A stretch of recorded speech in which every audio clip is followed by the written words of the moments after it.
Hi guys, it's me, Moley-Kun, and I have had a rather interesting week. So, in my video like a couple of weeks ago, I said I had an interview for a promotion, and I got it, and another promotion. Yeah, I don't really know how that's happened, but in the space of 2 weeks I've been promoted twice. So now, yeah, it's all very confusing, but I'm not complaining. 2 promotions in 2 weeks is not bad. But last weekend, when the film review video came out, I was actually in Bristol. I went down to Bristol on the Friday and stayed, and then came back like the Sunday afternoon, evening-ish. It's about late afternoon by the time I got the train. But, because I was down at a board games convention, which I stupidly forgot to take my camera to. But it was really fun. I was with Gary, Jess, and a couple of Gary's friends, and Chris, who I was at uni with. I say I was at uni with. Was a friend from uni who was on a completely different course, and we only ever saw each other occasionally. He was doing robotics, I was doing philosophy. You know, two of the most like far away subjects you can do. Anyway, so we had a video, and we had this board games convention, and it was a lot of fun. It was just there. You were just there to play board games and buy some and learn new games to play. And one of the ones we came across was Fun Employed, which I would assume most people are not familiar with this game.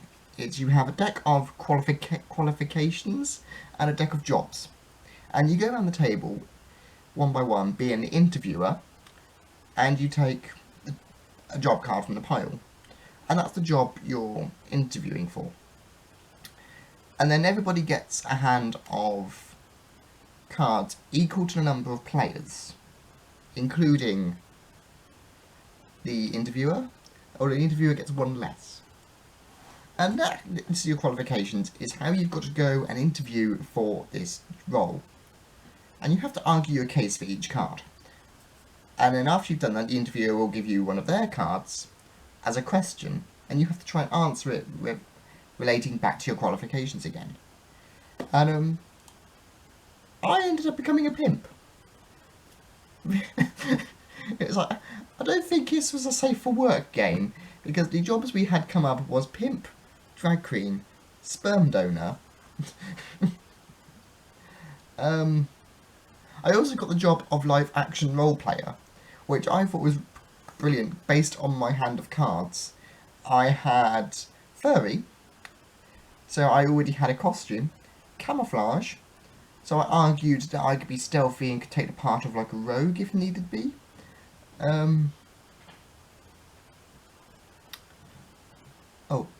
know the antidote, so I could play the part of a healer, and I could talk to fishes, so I'm a druid. So I argued that I was a pretty good multi-classing character, and I ended up getting the job. I also got the job of pimp, but I'm still not quite sure how that happened, because I didn't have a strong hand, and I didn't argue it very well. But anyway, yeah, it was a fun game. And the other game we played was Downforce, which is just basically a racing game around a track, but you don't necessarily want your car to win. How it works is at the start you auction off, the car's auctioned off, and you bet you bet for a car, or 2 cars, or 3 cars, and you know. And then there's also, then you're racing, and if your car wins, you win X amount of money. If it comes second, you win X amount of money. But you can also, throughout stages of the race, bet as to who you think is going to come first. And if they place, you get money based on that. So you don't necessarily want your car to win. And movement isn't done by dice rolls. There's a deck of cards which is handed out, which is shared at the start of the game to all the cards have gone evenly. So there's like some remainder. And the cards will have on it like 6 green, 5 blue, 4 yellow. And you play that card and you move them colour cards the same necessary amount of This is how he moves. And it all gets a bit weird, and I did quite well in that, considering my 2 cars that I managed to win by were 5th and 6th on the grid. I finished 2nd and 4th, and ended up winning the game. So that was... I did quite well in the board games. Yeah, that was it was a really good time, that was. It was Saturday daytime. So I didn't get any of the footage to show you what I'm actually on about. I also really picked up this 5th edition Dungeons and Dragons Player's Handbook, and have to say I've started a campaign would be a lie. I'm setting up a campaign. I am waiting for players to get back to me with character builds. I still have room for more characters if anyone wants to join. Let me know and I'll discuss it and invite to the Discord server. So far we have a Orc Barbarian Mercenary who hates violence, a Dark Elf Ranger who is an urchin, and a Human Warlock who can divinate the future via tarot reading. So a nice mix there. But yeah, and then in the evening we went for dinner at one of my favourite restaurants in Bristol, the Spitfire, which is a South African barbecue place. I had the best steak I have had in years. It was perfect, absolutely perfect. It was marinated in peppercorn sauce, so you didn't need to order any extra sauce with it. It came with lime marinated shrimp, and was served with chips, and it was just perfect.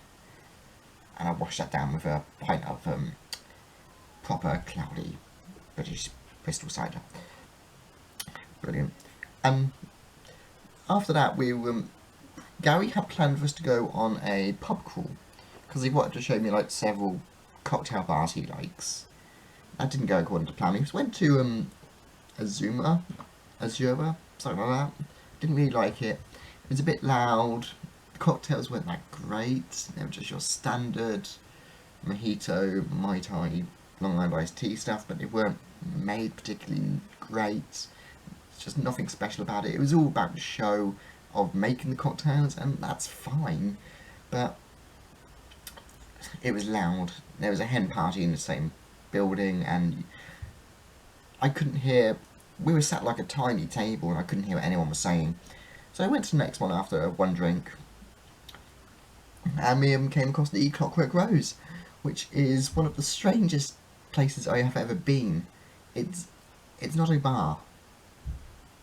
You go into what looks like a bank, and then you just turn into somebody's office, and someone is sat there at the desk, and we ring through to the bar to see if you can come in or not.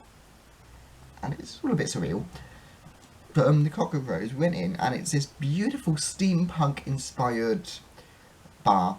The waiters, waitresses, bartenders, whatever you want to call them, were all dressed in like steampunk waistcoats and wearing hats, and one of the girls had goggles, and the whole decor was like Victorian, industrial, and the rule was you have to wear a hat as well, so we were all given hats. I ended up with a topper, which is a shame because I could have bought my bowler, that would have fitted perfectly. And they give you free pretzels and free waters all night as well. And I ended up staying there for 5 drinks before going home, and the pub crawl just got abandoned. And it was just like it's the best cocktail bar I've been in actually. They make their own gin. I mean, I don't think they make their own gin from scratch. I think they order their gin in, but then they infuse it with things in-house. So they have some really unique like gins in there. And their cocktails are amazing. Some of them are tea-based. I ended up having one of their Easter specials, the Empress of India, which was a chai base with Prosecco and other stuff. I can't remember what else was in it. And a Turkish tea party, which was like a rose base, and then came in a little teacup, like a proper bone china teacup, with some Turkish delight on the side. And yeah, and just some of the names of the cocktails as well tell you what sort of place this was. We had a Kraken's Wrath, which I didn't drink. It was like Guinness and squid ink and something else. Pan-Galactic Gargle Blaster, which Gary and Graham had, and I took a sip of one, and it was incredibly sour. I wouldn't want to hold one to myself. Engineer's Daughter. I had an Engineer's Daughter, which is the basis for many puns. Yeah, it's fantastic cocktails, fantastic night. My favourite was the Empress of India. Yeah, I really like the Empress of India. I had an Earl Grey Fizz as well, which is an Earl Grey based cocktail. I'm not a fan of Earl Grey, but I quite liked that one. And yeah. And then after that, I came back home on Sunday, recovering a bit from the night before, only to be sent up to the north of England on the Monday. Right, sorry about the jump cut there. My nephew decided he was going to try and walk into my room. Yeah, as I was saying. Yeah, so I came back from Bristol, and then I get sent to the north of England for work. I had to go all the way up to Hull, which, for those, I know some of my viewers are American and won't know the geography of England that well. I live down in the south, and it's about a good 250 miles up. It was a 4-hour drive. I don't drive, and I would have had to get the train if it wasn't for someone offering me a lift there and back, because they were also attending the thing. So I haven't managed to save myself a fair bit of time there, because it would have been even longer on the train. It would have been like 7 hours or something, and yeah. But so yeah, it was an interesting couple of days I was up there for. I got to go across the Humber Bridge, which is the bridge that crosses the River Humber, and Hull is very close to the estuary where it meets the sea. So the Humber River at that point is like a few miles wide, and so you're crossing over the bridge, and all you can see is just water. And I have some fond memories of the Humber, because when I was like 5, 6, during the summer holidays, my auntie would take me to stay with her for a week up in Hull, and I remember there was a playground hidden down on the bank of the Humber, which you couldn't access by car. You had to like park somewhere and walk like 5-10 minutes through some woods, and then you would end up on the bank of the Humber, and there'd be a little playground there. I just remember having some fun times there. And I got to travel over the Humber first thing in the morning, and it was beautiful. The morning sun just coming onto the Humber and then reflecting back, giving it this pinkish yellow hue to it, and seeing the cargo ferries coming up river first thing in the morning. It was wonderful. Actually. It was wonderful. But yeah, so that's been my week really. It's been a very busy but very interesting week. I'm still actually fairly tired and recovering from it all. But, anyway, thank you for watching, guys. Sorry about the interruption. Next week I should hopefully be joined by a special guest. I shan't say any more. Anyway, I shall see you all Tuesday actually for my tea tasting video, which will be from Bluebird, because I was in Bristol last week, so I picked up some Bluebird teas. It's actually going to be a lime cola yerba mate, which I'm quite looking forward to. It smelled amazing in the shop. Yeah, so thank you for watching. I shall see you guys Tuesday. Bye.